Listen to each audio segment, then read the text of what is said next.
आप देख रहे हैं नेशनल भारत न्यूज, आवाज लोकतंत्र की। नमस्कार, मैं माया। स्वागत है आपका नेशनल भारत न्यूज में। और आइए नजर डालते हैं इस वक्त की खास खबर पर। गांव घाना बहेड़िया में चल रही श्रीमद् भागवत कथा के छठे दिन मंगलवार को श्री कृष्ण रुक्मणी विवाह का आयोजन हुआ, जिसे बड़ी ही धूमधाम से मनाया गया।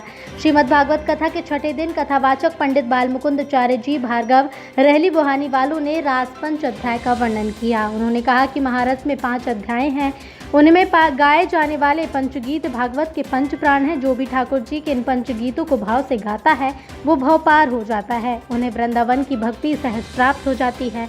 कथा में भगवान का मथुरा प्रस्थान, कंस का वध, महर्षि संदीपनी के आश्रम में विद्या ग्रहण करना, कालयवन का वध, उद्धव गोपी संवाद, उद्धव द्वारा गोपियों को अपना गुरु बनाना, द्वारका की स्थापना और रुक्मणी विवाह के प्रसंग का संगीतमय भावपूर्ण पाठ किया गया। भारी संख्या में भक्तगण दर्शन के लिए शामिल हुए। इस कथा के दौरान महाराज पंडित बालमुकुंदाचार्य जी भार्गव ने कहा कि महाराज में भगवान श्री कृष्ण ने बांसुरी बजाकर गोपियों का आवाहन किया और महाराज लीला द्वारा ही जीवात्मा परमात्मा का मिलन हुआ। उन्होंने कहा कि भगवान कृष्ण ने 16,000 कन्याओं से विवाह कर उनके साथ सुखमय जीवन बिताया। भगवान श्री कृष्ण रुक्मणी के विवाह की झांकी ने सभी को खूब आनंदित किया। भागवत कथा के छठे दिन कथा स्थल पर रुक्मणी विवाह के आयोजन ने श्रद्धालुओं को झूमने पर मजबूर कर दिया।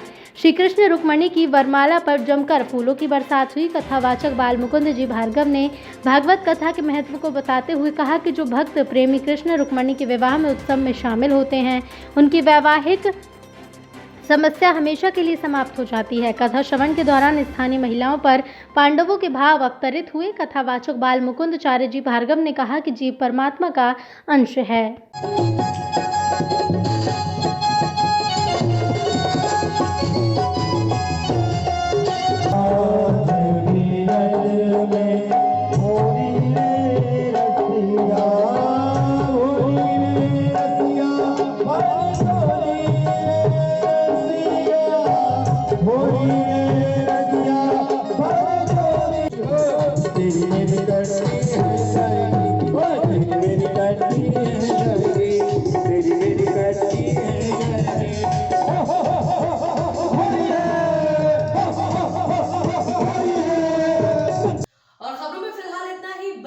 नेशनल भारत न्यूज चैनल के साथ नमस्कार।